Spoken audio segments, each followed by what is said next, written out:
right, we're Hello, live. hello. How is everyone doing tonight? This is our first live in our new podcast studio. Pete, you want to explain all the gadgets we got sitting on right here? So, we got all the podcasting equipment that we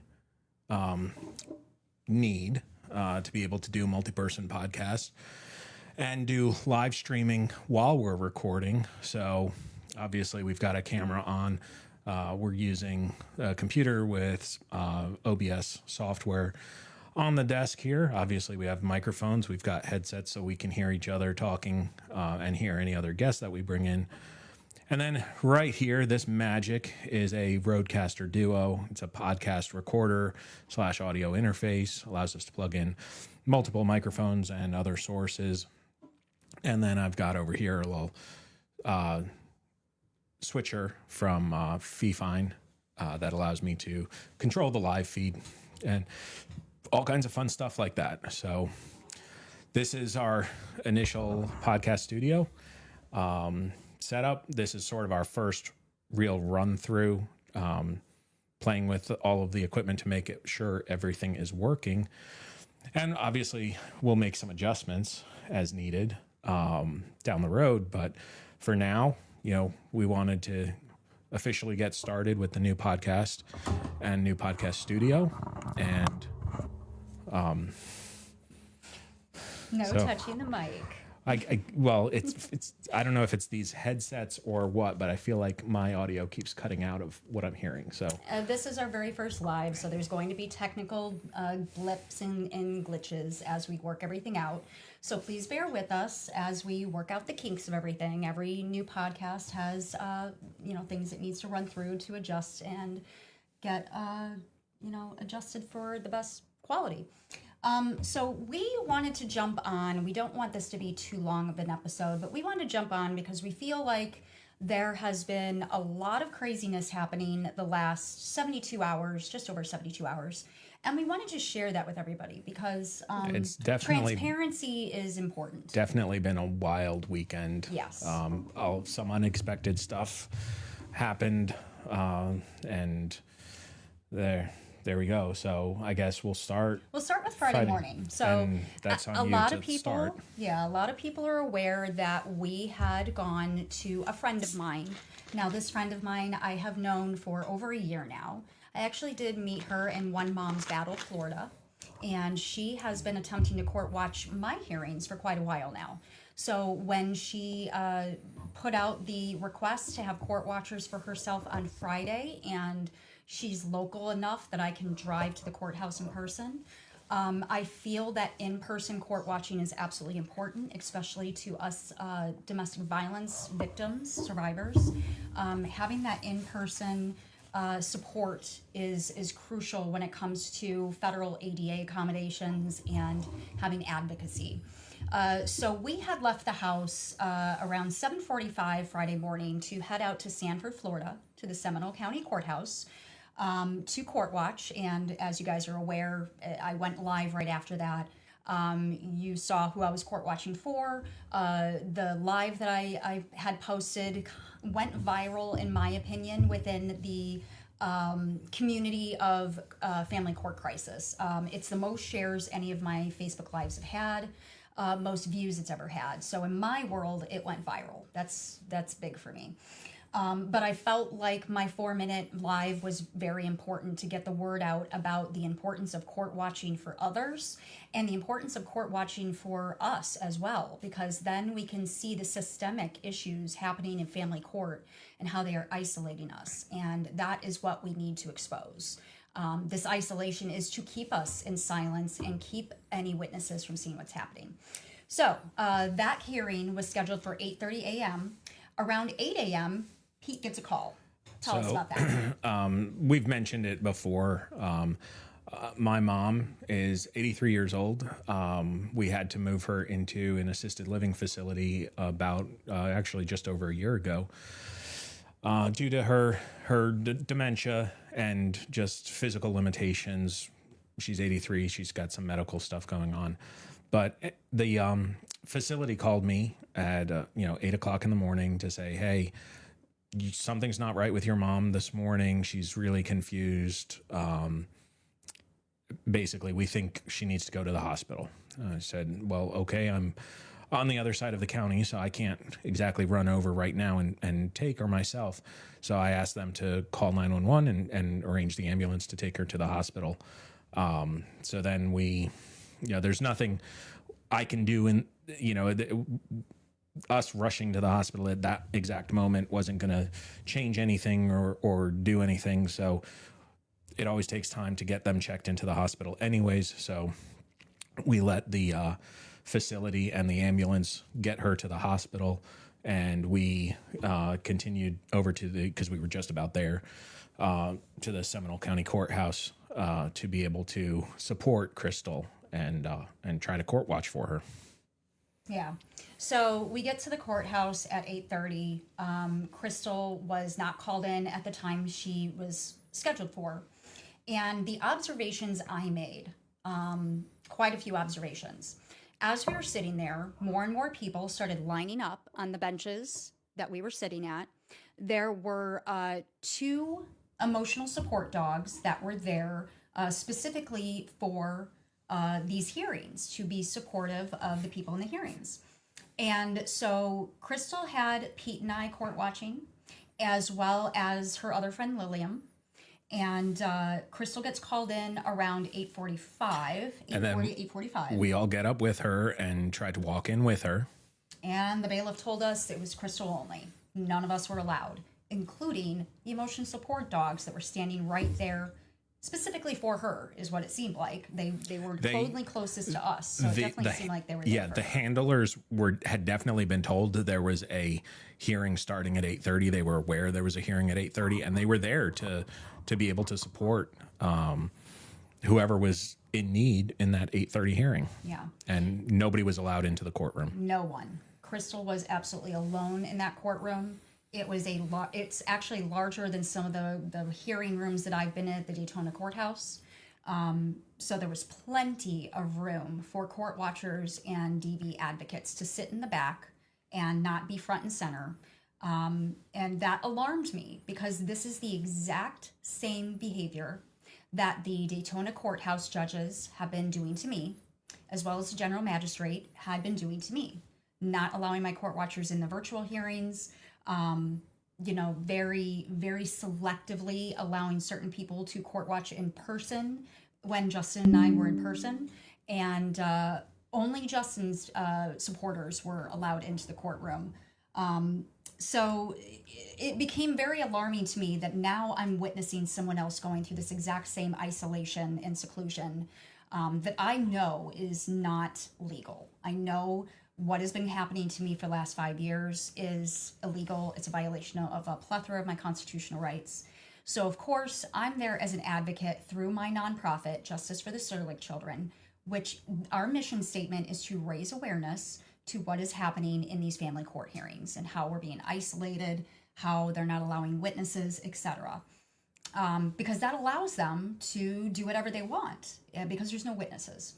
So I got up and I was trying to peer in through the glass panes to just make sure, Crystal is okay. She's not distraught, crying, whatever. I was worried about her. Yeah. No one should be there alone like that. No, and at first, we honestly, when they weren't letting us in, we thought, okay, maybe there's just some pre-hearing administrative stuff that the court has to do before, witnesses or spectators are allowed in. So, it's not like they're banging on the door or anything like that. But, after Crystal's in there for a couple minutes and nobody opens the door to let anybody else in. Yeah. So Heather walked over to the courtroom door, which has, window panes in it. So you can see into the courtroom. Yeah. And as soon as she did, a sheriff's deputy came running out. I chose to document what was happening to her because I hope and pray that others that are witnessing what's happening to me are documenting what's happening to me. Especially after what we saw happen to Richard Luthman and how all of his court watchers, including Marianne Petrie, were locked out. This is becoming alarming. This is happening to all of us. It's not just happening to women. It's also happening to men and investigative reporters at that. Dave Weigel. He's having the same thing happen to him as well.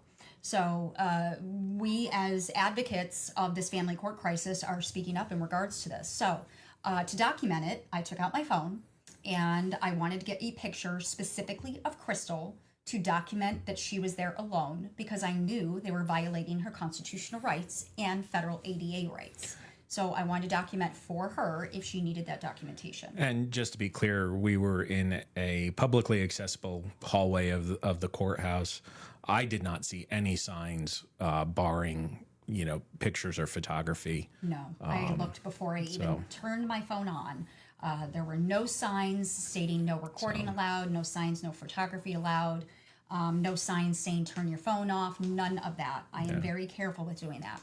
So as everyone is aware, I went live right after Crystal and I left that court hearing. We bolted out of there very quick because Seminole County Sheriff Deputy H. Lugo had gotten in my face, made me very uncomfortable, demanded my phone without a search warrant. I know that's illegal. He should know that's illegal. So I pled the fifth and I walked away.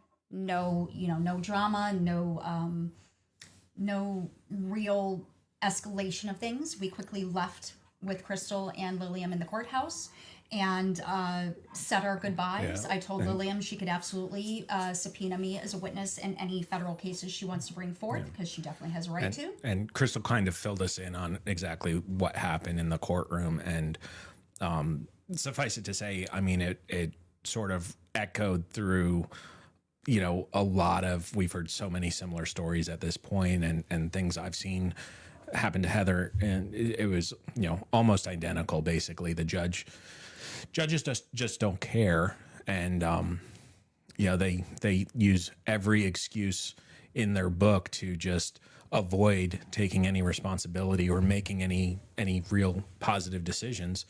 And definitely not looking out for the best interest of the children. We'll leave it to Crystal if she decides to share publicly, what happened. But basically, it was the judge again just using their discretion to block courtroom observers and really just not take any responsibility to do the right thing and even look at what Crystal had brought for emotion. So right. So fast forward, we leave the courthouse. And we're in the car. We're driving straight to the hospital. I go on that Facebook Live. It was just shy of 4 minutes. I go on that Facebook Live, and Pete, why don't you tell them what happens next? We get to the ER. So we got to the emergency room. We get checked in. We go find my mom. Obviously, my mom was in a pretty rough shape. Anytime, medical issues happen with elderly folks, sometimes it can really throw them for a loop. So without getting into specifics of what happened to her, what happened was a common thing that happens to elderly folks, but it is an emergency. It has to be taken care of. Very reminiscent of what happened a year ago to her. So, we're there for almost an hour. No doctors or nurses came over to talk to us yet. Eventually, one nurse came over, kind of gave us, just a couple tidbits of information, but nothing, like what they're doing or what they're waiting for or anything like that. And then was it almost 2 hours that we had been there when that case manager walks in? Yeah. So we hadn't even spoken to a doctor yet, and a case manager for the hospital walks into the bedroom, the area where my mom was, and first thing out of her mouth was, "Yeah, I'm just here to figure out what your plans are." I'm like, well, and of course we're looking at each other like, my plan is to speak to a freaking doctor to find out what's going on with my mom. But it was just like completely wrong bedside manner. And because we hadn't even spoken to a doctor, the nurses hadn't really given us any input, so we really had nothing to make a decision on at that point. Yeah, we knew that her sodium was low again. And May of 2024, it was scary low. I had to advocate for her at a different ER to get her sodium up. So just and knowing so we what need to check that again. So knowing what what it took last year when her sodium dropped, we were pretty sure she was going to have to get admitted to the hospital, because it's not, they can't just give you, a salt lick and your sodium comes back up and it's, have a nice day. Like your sodium has to be brought up, over time with, saline and diet and all of that. So we were expecting them to admit her to the hospital and, treat her. And then, if there was something else causing it, to be able to identify that and just move forward. I mentioned to the case manager that, we were starting to consider transitioning her to hospice care. And there's a number of reasons for that. And hospice doesn't mean, you're guaranteed end of life. Officially, it is a method of care to alleviate pain and provide comfort, and a higher level of care that she has been receiving up until now. And it's basically to be able to avoid the trauma of a future ER visit, for the same thing. So we were watching your mom curl up in a fetal position. I honestly, as someone who it was hard to watch. It was difficult. Yeah, as someone who went through this with my grandfather, when I was 15, I took care of him from 15 to 18. He had a stroke and became paralyzed when I was 15, so he could no longer walk. And I've watched the decline of him, and knowing that he would not have wanted that. He would not have wanted to be suffering. He would not have wanted to be, constantly being cared for in that capacity. I know he would have wanted to pass. We were watching Anne curl herself up in a fetal position, crying in pain. She had no clue where she was at. She was trying to yank her IV out. She was trying to yank the EKG stickers off of her chest and her stomach. So ultimately, the nurse had to put mittens on her. So think white cotton boxing gloves to keep her from yanking at all of her medical equipment. And then she started trying to yank them off with her teeth. So it was hard to watch. So she's not in a good place. Eventually, the ER nurses were able to give her some medicine that pretty much put her to sleep, so that they could do whatever other evaluations that they needed to do. Once she was asleep, me and Heather left the ER for a little bit. We needed to grab something to eat and come home, let our dog in. So that's what we did. We were gone for like maybe an hour and a half. Yeah. The moment we left the hospital, Pete was getting calls from all the different hospice companies. Yeah. So that's what I was going to say before, is the hospital caseworker, she put in because we mentioned hospice, she put in a request to all of the different hospice agencies, which I had personally had no idea how many there were. But I immediately, my phone started blowing up, and I got phone calls from 3 of them while we were at, actually more than 3. I spoke to 3, and 2 others set appointments to have nurses meet us in the ER. And then when we get back, a 3rd nurse actually met us. So there was, I think, a total of 6 hospice agencies that we talked to at the same time, trying to, find out from the doctors and nurses in the ER what was going on with my mom, and, trying to figure out what decisions we really needed to make. Then we get back, and so some of the additional craziness of the story, it's almost hard to believe, but one of the, so we come back from lunch, and my mom has woken up from the medicine that they had given her. She's trying to crawl out of the bed. She's got her legs stuck in the guardrail, like they had put the bed rails up to keep her in. Of the side, she's leaning over the side of the guardrail with her head down like this, and I walk in and I'm like, what on earth is happening? None of the nurses are paying attention at all to what's going on. So Heather starts calling some of the nurses over, like, we need help. We need to get her back in bed. You need to obviously give her something to calm her down again. And then, like, at the same time all of that's going on, one of the hospice nurses shows up, and we all go, they take us to a side bereavement room so we could talk in private. And while we're sitting talking there with that them. one, another hospice nurse shows up. Well, you got a phone call and stepped outside. Yes. So I made a post about this. I got a phone call with great news. Great news. I was expecting the phone call. Not necessarily this soon, but I was definitely expecting the phone call. So I stepped out of the bereavement room into the hallway just to get some privacy. You know, ERs can be loud. And I'm deaf in my right ear, so I wanted to make sure that I could hear the phone call because I knew what was coming. And it was great news. Unfortunately, I cannot share that great news because of my abusers and stalkers, flying monkeys from my ex-husband that have been actively trying to destroy my life for 5 years straight now. So I can't even be open and honest and celebrate my wins in life. Something else happened while you're on the phone. So I'm on the phone. I'm getting the great news. And as I shit you not, as I'm getting this great news in my ear, a deceased body starts rolling past me under a blue tarp. Just rolling down with 2 security officers moving to the morgue. So that was, took me off guard, obviously, as it would probably anyone. Luckily, I'm a scientist in pre-med, so deceased bodies do not bother me in the least. I've dissected things. It doesn't bother me. So it was just a very awkward moment because I'm getting this amazing news in my ear, and then I've got a deceased body rolling past me at the same time. And then, so like right after that, another hospice nurse shows up.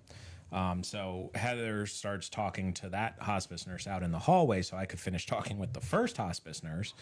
Or actually the second hospice nurse. I don't even know at this point. It was the second one for you, and then the third one showed up, so I was talking in the hallway to that one. So Heather talks to that one for a little bit, and then about 5 minutes, I got her up to speed on what was currently happening. That hospice nurse asks if she could go back to the ER and see my mom. So Heather's like, sure. I mean, the reality at this point, Heather knows everything about my mom that I know, with all the medical stuff that's going on. We're basically married. So Anne is essentially my mother-in-law. We are just not legally married yet because of what's happening with my children. My children have a right to meet Pete, get to know Pete before he ends up being their stepfather, as I'm sure every protective parent out there would agree. So Anne is essentially my mother-in-law. And I'm going to advocate for her. Yeah. So Heather goes back into the ER where my mom was with this other hospice nurse, and honestly, it was just weird. We don't exactly know what happened in the ER, if somebody was just confused or they had the wrong person. But Heather, within seconds. So remember, Pete's still in the bereavement room, down the hallway, not too far away, like maybe a two-minute walk most, through two sets of doors. So he's still with the other nurse, the second nurse. And so I'm taking this third nurse after catching her up to speed on everything that's been going on the last year and a half with her. And she asked to see Anne just to, see her condition. I'm like, sure. So I walk her in. Within seconds of getting to that bed next to Anne, I've got a Volusia County Sheriff deputy in my face. And he's mumbling. I can't hear what he's saying. I'm super confused. I'm like, I'm sorry, are you here for me? The nurse is standing right next to me. And she's looking at me all confused. I'm looking at her I'm like, what's going on here? So I lean towards him and I'm like, I'm sorry, are you sure you're here for me? Because I'm with a hospice nurse right here. And he's like, you need to go back to the lobby now. It's time to go. What? I immediately freak out because what happened to me earlier at the Seminole County Courthouse. So, of course, I'm freaking out. I have previous bad experience with Volusia County sheriffs because of Mary Serlick and Laura Stiles sicking them on me like they're guard dogs. And that's actually what triggered us to start this podcast, to start exposing what was happening to me with my abusers. So Heather comes, back over to where I was just coming out of the bereavement room, and she sort of tells me what just happened in the ER. And, it's not making much sense to me at the time, but I give Heather the car keys. I say, just, go outside, wait in the car, and let me go see what happened. So I walk back to the ER. I find the hospice nurse that Heather was talking to, and I start talking to her, and I'm like, did something just happen? Like, what happened? And even the hospice nurse was like, I don't know. That was just so weird. We just walked in, and they, the officer got up in Heather's face and, freaked Heather out. And so Heather left. we I went out to my car. didn't do anything to warrant it. It was just so I don't know if they had Very the wrong. bizarre. I don't know if they had the wrong person or what. Very, but it was very bizarre. It was creeping me out. I did not feel safe at that point. So I at that point, I finished talking with the hospice nurses. The ER staff was doing a shift change, so there was a new doctor coming on. So I actually spoke with the new doctor, explained to her that my mom's condition. This was a sudden acute change. Within the last 24 hours. Because I had actually seen my mom the day before. I actually took her to a regularly scheduled doctor's appointment. And, that doctor sort of understood, okay, so this is different. This is not her normal condition. And she sort of gave us some, ideas of things they could try to be able to admit her to the hospital. I'm like, yes, go ahead and do that. Do whatever test you need, admit her so she can be treated properly. We were not pushing her to hospice immediately. Yeah. That is not something that a case manager at a hospital should be pressuring Pete into deciding. That is not something that a doctor should be, especially an emergency room doctor, should be pressuring Pete to decide. That's something he needs to come to on his own. So for the intensive purposes of this ER visit, she needed to be treated as normal. She was not transitioned to hospice yet. And that is really how it felt. Yeah. They were trying to pressure us into pushing her to hospice so they didn't even have to take care of her on Friday. Ultimately, That's sad. They ordered some more tests and admitted her for observation. I left the ER, took Heather home. I had another event that I had to go to at our church. So on Friday night, I went over to our Trinity Church in Deltona. They were hosting the Momentum 360 Men's Conference. It's a statewide conference hosted by Penn Florida Ministries to help men support other men through spiritual and life guidance. We're new with Trinity Church, and this just came up. And I don't know if we're new now. Dana introduced us back in February, so 6 months. Yeah, we've been going for quite a while. So, anyways, this is a big conference. It was statewide. They had people coming in from all over the state. So I was taking it as an opportunity to just get out, meet a different group of folks, talk to different people. So I went out to the conference. Also, it was sort of good to just be able to, sort of get my mind off of everything else that had happened that day. Yeah. And then while I was at the conference, I got a couple phone calls from the hospital. One was from the admitting doctor who basically said, there was just 2 abnormal tests, but he wanted to run some more tests to try to get a little bit better understanding of what caused all of this to happen. So he ordered a MRI and some other tests. And after I spoke to him, I got a phone call from a nurse who had to go through a questionnaire for the MRI. So I answered all the questions, and that was it from the hospital for the night. But I knew my mom was admitted. She had a room. She was being taken care of. She was getting fluids, antibiotics, everything that she needed. And she was officially discharged this evening, and Pete has taken her back to the assisted living facility. Yeah, and now we're moving forward with the hospice. When I went over to I got a phone call earlier today. I spoke with the doctor again. I also spoke with the case manager. They said she's doing much better. They're not 100% sure what actually caused this, but they're sending her home with some medicine. But she's doing much better. So I stopped at the hospital after work. I walked into her room. She was actually sitting in the chair eating the hospital dinner. Complete different scenario from Friday morning where she was curled up in a fetal position. Have a normal for her conversation. So she was, cognitively pretty much back to baseline. Still a bit weak, but that's understandable. You've just been stuck in a hospital bed for, the weekend, not getting much movement. So I called from the hospital knowing they were discharging her. She actually, when I got there, she was already fully dressed in her street clothes. So I knew they were discharging her. I called the assisted living facility where she lives now and let them know, hey, they were discharging her. They never called me to confirm it, but they're discharging her, and I was going to be bringing her back as long as I was okay with them. And of course, I can't speak highly enough for the assisted living facility where we have them, where we have my mom, and the owner of that facility. His name is Jay. His family has been in assisted living here, locally for more than 40 years.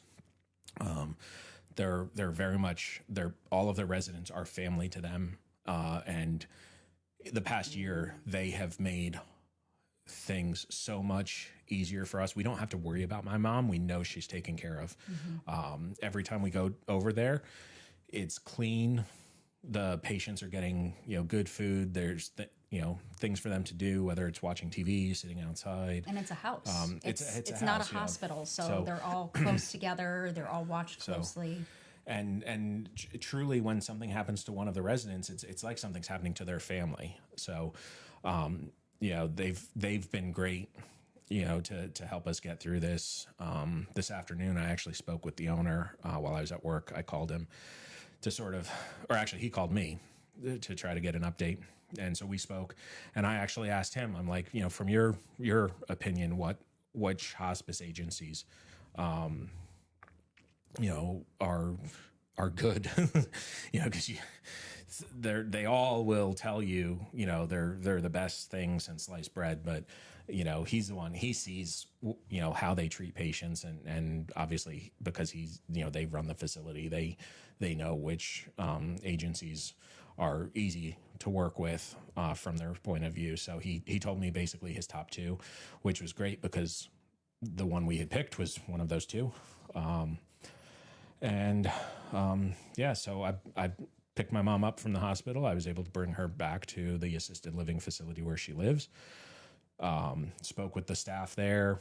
Actually, I pulled into the driveway, and the owner was there doing some work. So he helped me get her inside. Sort of filled them in on how everything was going. Gave them her discharge paperwork, and brought her, got her situated in the living room there where she could watch TV, and actually her roommate was already sitting there watch TV. Her roommate's a funny character, nice old lady, but definitely, has some similar memory issues. So, so I dropped her off, and then decided to, at that point it was just it's been a long day. So it was time to come home, meet up with Heather and get some dinner. And so we did that. And then we went to D. Werblund's celebration. Yay! Reunification. Her two granddaughters are finally home. So that was on Saturday. Yes, sorry. Rewinding to Saturday. Yeah. First of all, that is the first time I've gotten out of the house in months. I have been in a pretty bad slump of a depression since May. Because Florida Department of Revenue is trying to take away my driver's license on this void ab initio 3-page order that Illinois signed illegally. There are so many reasons it's void. It's not even questionable on whether or not it should be enforced. It absolutely should not be enforced since it's not even properly registered in the state of Florida. And we've covered this on so many podcast episodes now. I don't need to reiterate it, but yeah, when you get a letter in the mail from the State Department of Revenue saying we're suspending your driver's license, and that is your life, that is your freedom.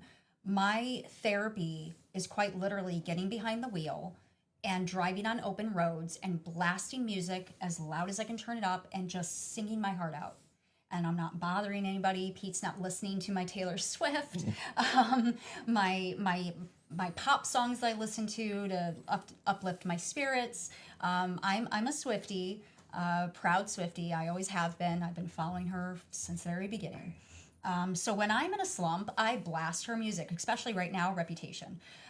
So the fact that the Serlicks are trying to have the Florida Department of Revenue take my driver's license on a contempt order that they absolutely know was signed illegally.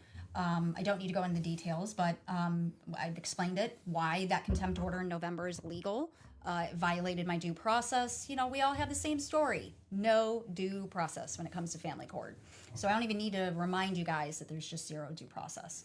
So, yeah, I've been in a pretty bad depressive slump the last 3 to 4 months. And Saturday was absolutely everything I needed. Dana, I picked up my close friend Dana. She has been a savior to me. Thank you, Dana. Shout outs to you, Survivor Center founder. She has been there for me since I met her in October at a charity event. And she has just been phenomenal. I cannot speak highly enough of her. She is a domestic violence survivor herself. She has a nonprofit, Survivor Center. She's court watched for me in person. She's literally witnessed what the Serlicks do to me. She's witnessed the antagonization in the courtroom that they do to me with their flying monkey Laura Stiles. So she's been there through the thick of it the last almost year now. So I had offered to pick Dana up in Florida and take her to D. Warblin's event, and we had an amazing time. I posted all the photos, all the videos. It was beautiful, and it gave me a reason to really put on makeup, do my hair, get in a dress. And it was really it was, I think everybody there had mixed emotions because it was amazing the support that the community put together and rallied behind these two little girls that medicallykidnapped.com deserve to be with their family, and knowing the backstory on what happened and what Dee and her family had to do to get the kids back. They were gone for almost 2 years. And one of them, we're talking young girls. Yeah, one of them I think was like 1 year old, and then the other was a newborn when they were taken. So they got them back a couple weeks ago and set up this reunification celebration. And it was at the restaurant that Dee owns. Mm-hmm. So they sort of had a beachside bar and grill in Ormond Beach. Rooftop tiki bar was set up for the private event, and there was probably 50 to 75 people at least that showed up to support the girls and the family. And so Dee arranged for some entertainment, so there it was hula dancers, some Hawaiian fire dancers. It was cool stuff there. It was beautiful. And it really they had was. Shout out to Dee. It was very beautiful. Very well done, and the two little girls were there, and it was great. Seeing them so happy and seeing their interactions with their family. But beautiful family. Here's where the mixed emotions come in. There is the fact that people have to even have a reunion party for their own family that gets taken by kidnapped state agencies. Florida DCF medically kidnapped these girls. Is sickening. This should not be something that needs to be done. You shouldn't have to have reunion parties. Your children just should not be taken from you, right? Without massive just cause. And that's the one thing with family court. Once you start seeing any of these stories, and I mean it's just the same story over and over again. They take the kids away, claim one parent was abusive, and give them to the other parent. But there's never any almost never any criminal charges. They just take them away, give them to the other parent. No justification. And then they sit there, and the judges will tell you, well, there hasn't been a significant or meaningful change in circumstances, so we're not going to change anything again. And you just, want to bang your head against a wall. And so many stories are, I was naive. Do you remember how much she said she spent in attorney's fees this far? Over $100,000. $100,000. And they actually that is once they realized what was happening, and you have to buy your children back from the state. They call it a closed court system. So the closed court system is when you have a local circuit where it's all of the family law attorneys just work in that circuit for family law, and they're friends with all of the judges, and they're friends with all of the other attorneys, and they all get together and say, listen, I've got this. We're going to win this case I've got and this lose that great case. client with a ton of money. Let's stretch this out, get all the money we can. You know, I really need to win this case, and I'll let you have this one, but you need to let me have this one. It's haggling. You know, it's so obvious that this stuff sort of goes on because just from, you know, what I have seen myself.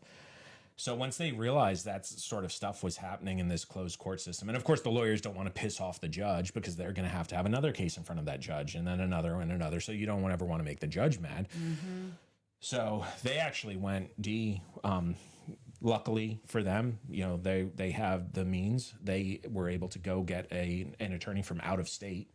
I believe it was a criminal defense attorney, even though we're not talking about criminal charges. This was, you know, a DCF case, but they were able to, you know, get a criminal attorney from out of state who was able to come in and do what needed to be done. Yeah. And if you want to learn more about her story, medicallykidnapped.com, I believe is the website. I will post the website link in the chat when we're done with this live.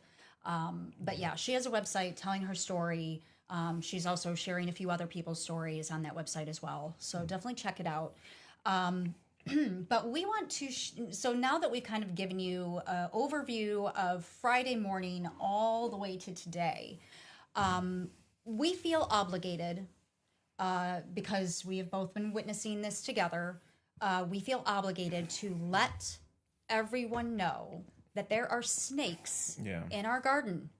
There are snakes in our garden that of family court crisis.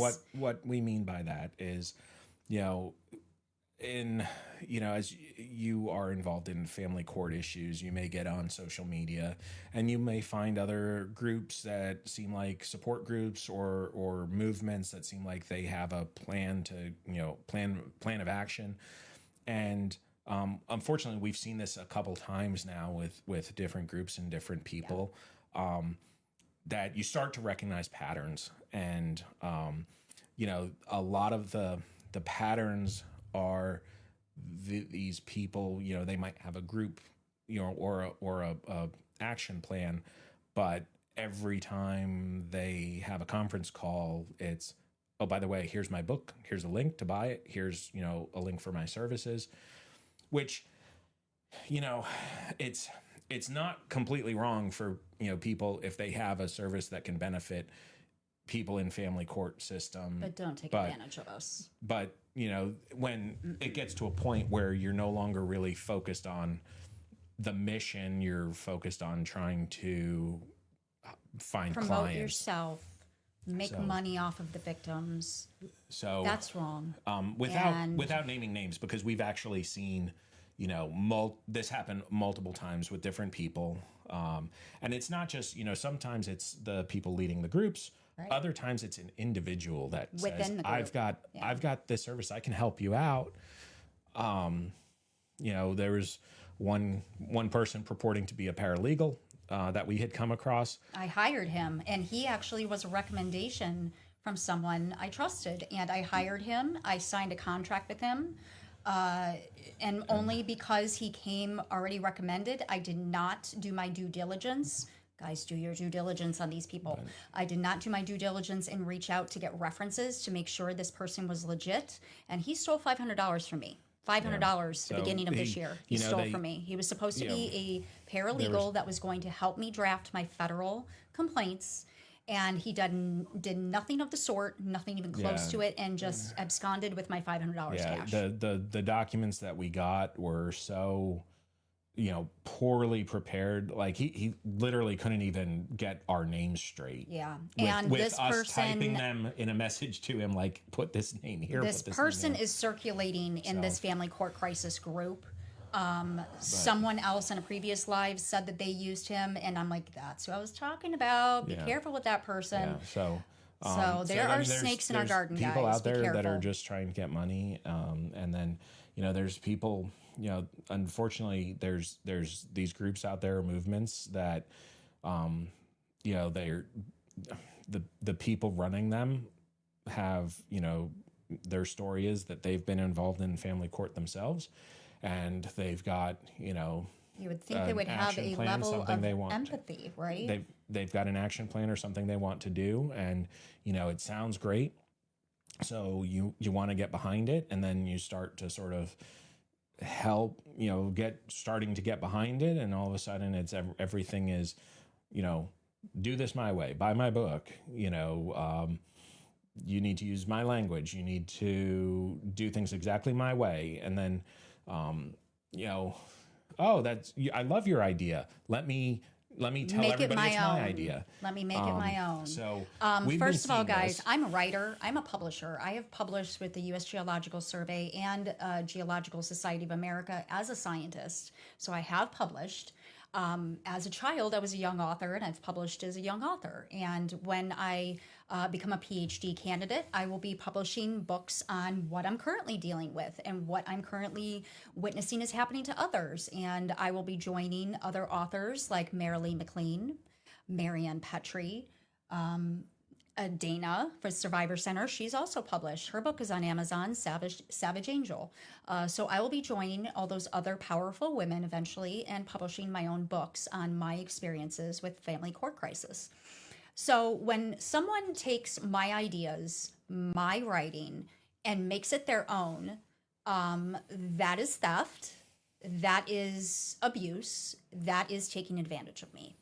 And when someone takes advantage of me and then lies to other people about what happened, I'm going to call them out on their BS. So, how did this podcast start?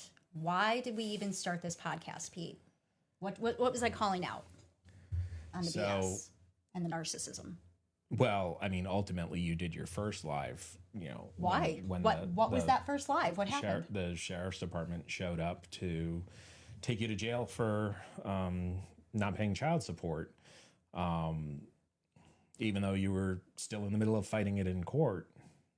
So yeah, it was harassment. All of it ended up dropping, and basically Pete had to pay $1,000 extortion to get the handcuffs taken off me in our driveway. So that triggered me to immediately go on a Facebook Live in the moment. It's raw, it's real, it's emotional. You can literally see me being victimized in the moment. And ever since that occurred, that is episode number 1 of my podcast, ever since that occurred, I have gone live weekly to continue to expose my abusers. So this podcast was quite literally created to expose my abusers, my stalkers in real life, and put everything that I am experiencing under a microscope, just like Dave Weigel's movement, just like he's doing, exposing the narcissists, exposing the users, exposing the fakes. So if you want to know what I'm talking about, it's on my Facebook feed. You can see what I'm talking about. But guys, be careful out there.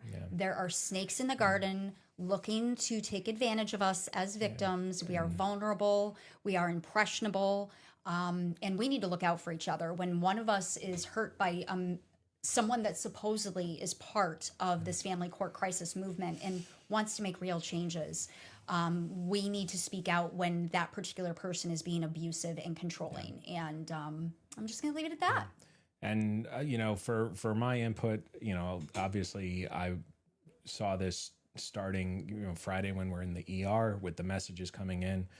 I saw and heard Heather multiple times telling this one person, I'm busy. I'm at the ER. We're dealing with an emergency right now. Please just stop messaging me. For the love of God, stop messaging me. It was pretty much since I did that Facebook Live Friday after leaving the Seminole County courthouse. She was nonstop messaging me all day Friday. This one person kept messaging, and it got to the point where Heather actually removed herself from this person's group and blocked the person through Facebook, which was their means of communication. On Saturday at exactly 12:35 p.m. Those screenshots are there for the whole world to see. Screenshots don't lie. So that's literally how it went down. So that's, it's been a crazy last few days. But positive stuff, some other positive stuff that happened. I just want to point out, because we're getting near the end here, so I do want to plug our other podcast. So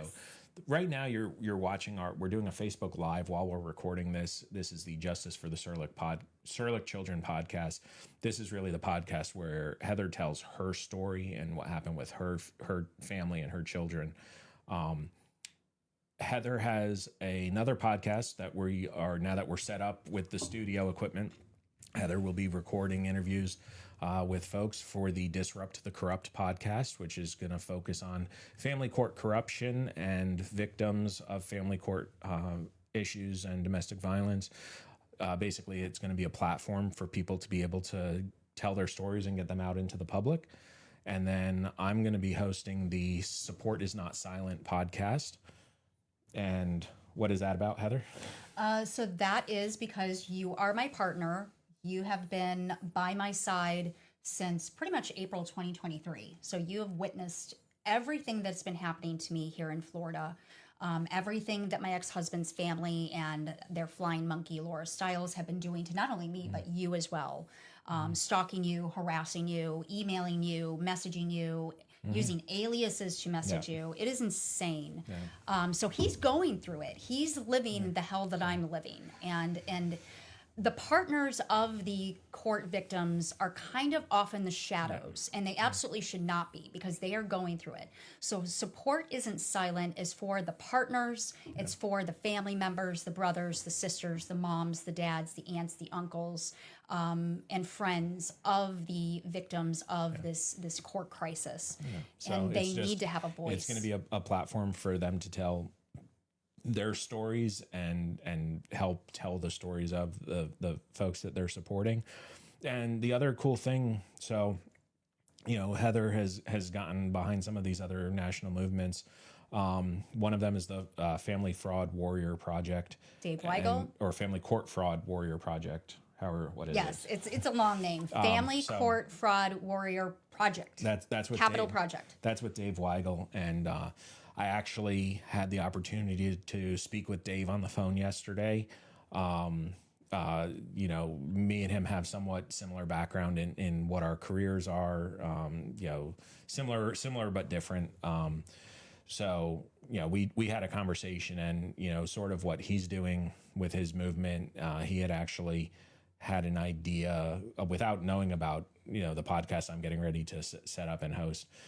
He had an idea. He wanted to try to get like a panel together of supporters. So I told him about my podcast. He sort of asked me to sort of, run with that a little bit. After we get a few episodes, recorded, we're going to, share it with him, see if that's sort of kind of what he was looking for. Otherwise, I'm still open to be part of, a panel podcast kind of thing, but he was definitely thinking podcast, as an idea. So had a great conversation with Dave on the phone yesterday. So, looking forward to support from other folks out there as I get that podcast going. We'll, right now, the podcasts, all three podcasts will be available on all major podcast platforms. We're all set up for that. The Support Isn't Silent podcast, you can actually go to Spotify, iTunes, Amazon Music, anything like that. Just type in the search Support Isn't Silent. You'll find the first episode. The first episode is really just me telling my story. And I'm going to be getting the next couple episodes recorded here soon. Yeah. It was a pretty crazy, bizarre last 3 days. And I'm looking forward to the rest of this week. I'm super excited. This week is going to be a change of pace for me, and I'm very much looking forward to that. So I'm going to leave it with, we need to look out for each other as victims of this court crisis. We are all vulnerable. We are all paranoid. We are all scared. We are all hyper vigilant, and we are all hyper aware of people. And when someone is not sincere, that person needs to be called out within that circle, because we need to protect our own. And if someone is not sincere, that means they're not part of us. They're not They're not looking to be part of the solution. They're trying to be part of the problem. And we have a surprise guest on the podcast right This now. is Willow. So Willow is my children's has to be support cat. Up on a shoulder. Yeah, so I had gotten Willow for my children October of 2019, right after my 20-year reunion. Willow was actually named by my daughter Ariana. Willow was Ariana and Bianca's cat. Charlie and Tommy were more connected with my cat Panther, because Panther was a male and Willow was a female. So Willow was Ariana and Bianca's emotional support cat. Then all the trauma happened in 2020. And she became my emotional support cat. Very much our emotional support animal. And she is always right there at our side. She is always We've got making sure that we're loved. We've got Tiger, our other cat, which is Willow's son. He's over there sitting Panther's and son. staring and watching us do this show. So. Yeah. So with that being said, we're going to end this live. I very much appreciate everybody that's listened. We have quite a few comments. I will respond to these comments. And now that we have our podcast set up, we're still working out the kinks of how to respond to these comments because we got this software. This is our first live with all of the equipment and the software. And there's definitely a few things I've noticed. So we'll make a couple changes moving forward. But thank you everybody for joining us tonight and listening to our story and what we had to say tonight. Please like and follow this podcast as well as the Disrupt the Corrupt podcast and the Support Isn't Silent podcast. All are available on all the major podcast platforms. And with that, we will see you next time. And have a great night, everyone. Here's a little bit of magic that we have with our new setup here, right? Watch.